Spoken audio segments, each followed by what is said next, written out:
a good day today because Dr. Michael Scheuer is with us. Dr. Scheuer, good to have you. How are you? Never better. Good. Wow. Good. So much to talk about, so little time. Let's start with the Russian expulsion. 24 countries getting together along with the U.S., kicking out Ruskies all over the place. But the Russians saying, look, we didn't do this. There's no KGB here. Maybe it was the Brits that engineered the whole thing, and maybe it was somebody that he got in a fight with, but it ain't us. And the UK not really presented any evidence. So what's the deal? Well, and the UK makes that gas right down the road, about 8 miles away from what I read in the media, John. What's going on here, I think, is a couple of things, really. The EU is falling apart. And when something like that is happening, you try to scare the people into worrying about threats from foreigners, and so you turn on the Russians are the easiest ones to attack. Putin is an easy target to dislike. So I think that's part of what's going on.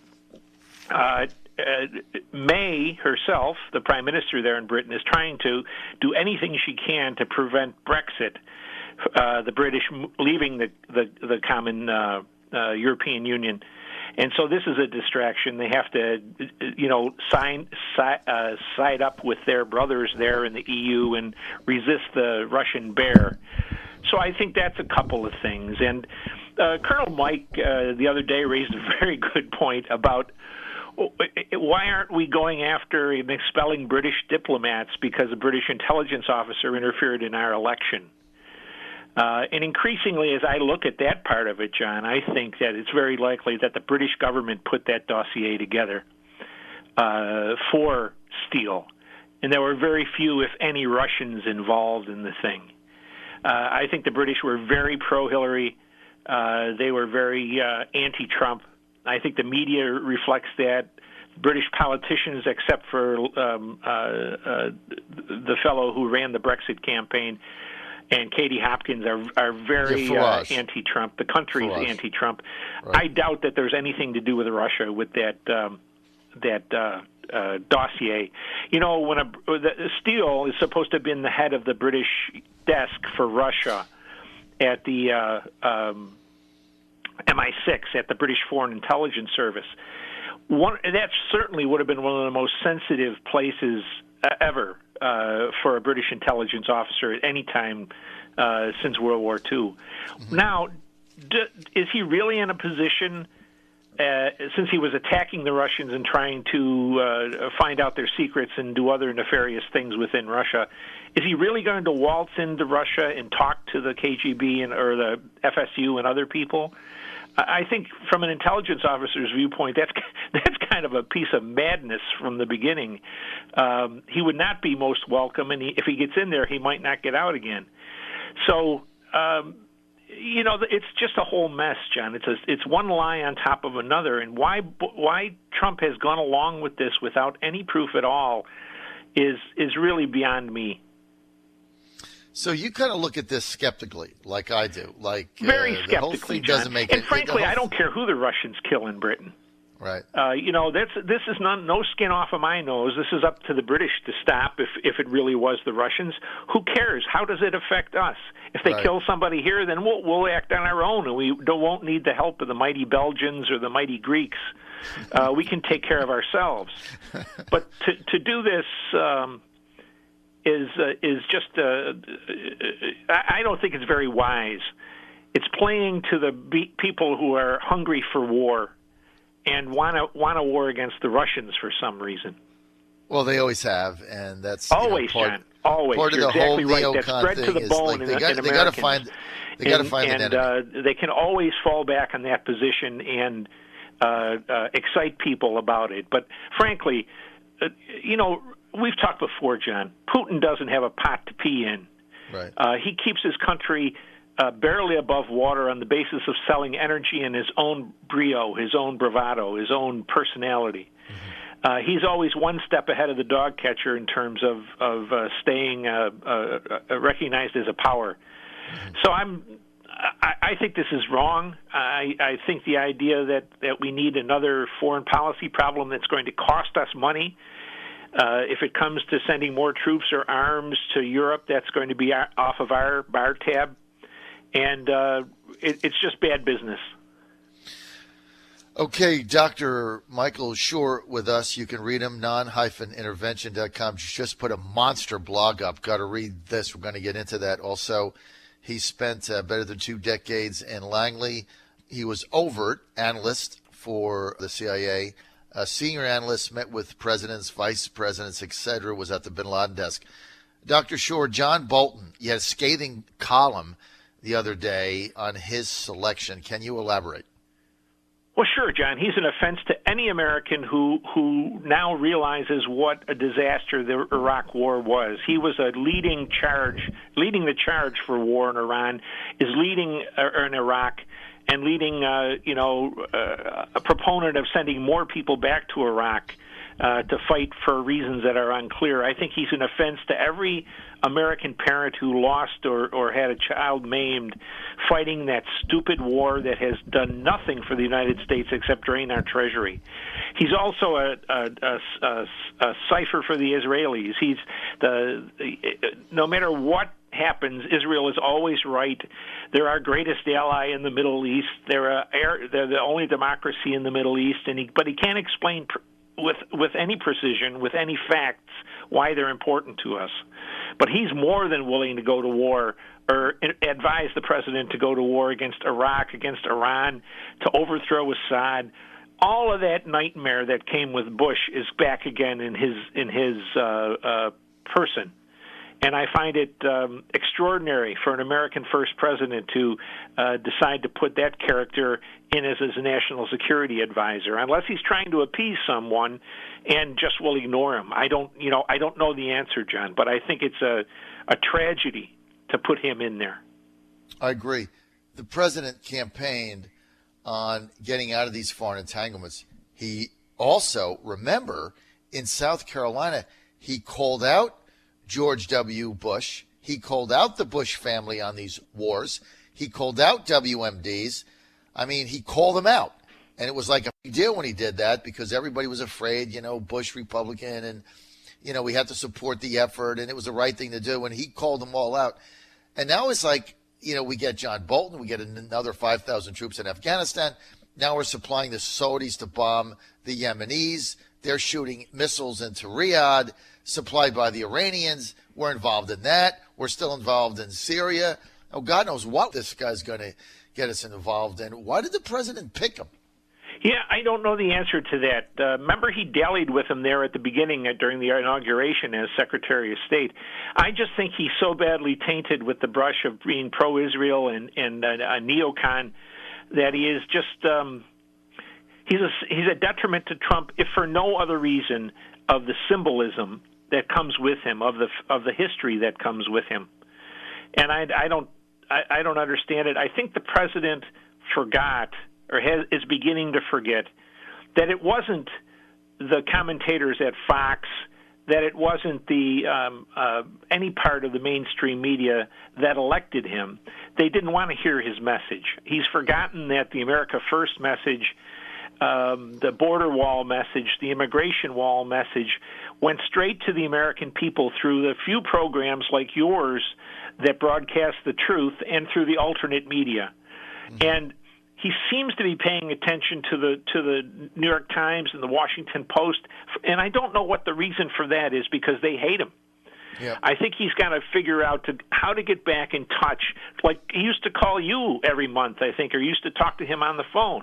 That would be one of the best things for him to do. Or to call into the Lionel, or call into Alex Jones.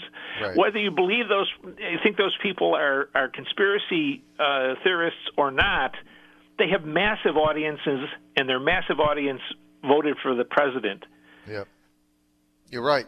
He is a little enamored back with the New York Times and concerned about what the Wall Street Journal says, the other, neocon paper. Let's get to the Saudis. They come to D.C. They put on a big show. Their new young prince, very vibrant. And now they've got the U.S. supporting them in the Yemen civil war. The U.S. also, our policy now, moving towards Saudi, backing them initially at least, on the embargo of Qatar. By the way, Dr. Scheuer, I was in Qatar last week, and I can tell you firsthand, right? I was there for a week, firsthand, economically, the embargo that the three Gulf countries have done on Qatar, United Arab Emirates, Bahrain, and the Saudis is backfired. I mean, it just blew up in their face. It's like I could write a book basically saying, when is a blockade not a blockade? This one, I mean, it just has not worked. Well, if you thought it through from the beginning, John, well, who was it going to benefit?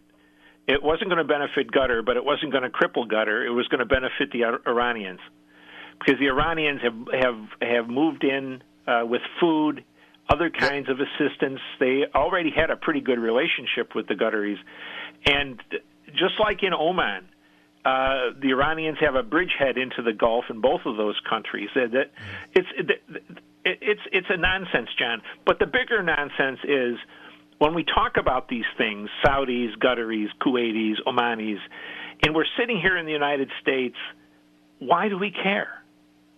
We're energy independent now. That was always the only reason we had any business in the Arabian Peninsula, is because we neglected to develop our resources, whether it was natural gas or oil or other refined products, and we went the easy route by depending on the Saudis, and they played us for all we were worth in terms of money, in terms of dead American soldiers in a couple of Iraq wars, and their support for terrorism everywhere in the world. Again, it's an America First question. Why are we expending our resources there? Iran is a regional problem. Some of the richest countries on earth are in that region. Let them take care of it. Right, exactly. And certainly the old thing about Israel being the only democracy, well, good for them. But at the end of the day, what's our interest there? What do we get from them? And that goes right from the western border of Israel all the way to Afghanistan. Let it go, John. You know what? Why we're involved in there, we've been having the same discussion, Dr. Scheuer, for a very long time. Dr. Michael Scheuer with us, spent better than 2 decades in the Central Intelligence Agency as a senior analyst, now an author and a writer. You can read him, go to non-intervention.com. And he's got a blog up there now, which is really dynamite. You have to read that, non-intervention.com. Jared Kushner now coming under a little more pressure because allegedly he had met with several companies and governments trying to get loans for his company, and the Washington ethics watchdog saying that, that was inappropriate because he might be affecting policy as he's trying to get loans for his company. What do you make of this whole thing? I think it's time to cut bait here, John. Time to let Kushner go back to his company. He contributes, as far as I can tell, nothing. Certainly, he's an Orthodox Jew. I don't think the Palestinians are going to have a lot of faith in him as a bargainer. The president doesn't need another bleeding wound that the media will take advantage of, and it's just I've never understood the arrangement. I didn't think it was very wise to bring either him or his wife into the White House, but the president's very loyal to his family and very loving toward his family, so it leads to perhaps cloudy vision at some point. But I think it's time to ask Jared Kushner to go back to whatever he was doing before, whatever business he was in. What would be your advice to the president right now if he called you up on the phone as it relates to some of the things that we talked about, other than his family? What would you be advising him to do with Russia? I would be, who am I to say, John? But I would advise the president to be very, very careful in remembering constantly who put him in the White House. Mm-hmm. None of the people he worries about, the New York Times, the Washington Post, as you said, the Wall Street Journal, those people did everything they could to keep him out of the White House. Right. So did, what's his name? The guy who they just appointed National Security Advisor, Bolton. He was very anti-Trump. So the whole thing is the president needs to be talking to people who provided the American people with the information that got him elected. You, as I said, Alex Jones, Lionel, Cernovich, all of those people that they tar with the brush of conspiracy theorists, they're the ones who brought the information about Trump, who showed the films about Trump, and really played up the idea that it was time for somebody to protect America. And I think he needs to have that. He needs to have somebody in the White House that keeps him focused on that base, John. Look, I would agree with that. Let's get to, especially with him coming on my show. He used to come on like every 3 weeks. Now it's getting a little bit tougher to get him on. The president's nominees for Secretary of State, Pompeo, and for CIA Director, I'm sure you worked with her, Gina Haspel. What do you make of those? Well, I think almost anybody who could have picked a name out of the hat would have been better than the Secretary of State we had, Right. Tillerson. I thought he was kind of running his own foreign policy, which may as well have been Hillary's. Gina, I have nothing but respect for her, and I think that she's a threat. John Brennan came out and supported her, and he hated her because she was involved with the rendition program and the interrogations. And he's trying to screw up that appointment by coming out in favor of her. I think she's a good choice for the agency. I think she's a good, strong leader. She certainly has the experience in both the first world and the third world. And Pompeo, I don't know much about him. From what I've heard from people who still work there, he is well thought of there. I'm a little wary of him being a neocon, but they had to do something at the State Department, and I hope, I tend to hope that Pompeo purges the State Department, because that's still a source of leaks against the president. So he would not have been my first choice there. I think Gina is a very good choice. But they all are beautiful choices compared to Bolton. That's right. Dr. Michael Scheuer, we're out of time. Thanks for being with us. Thanks for that insight. Always great to have you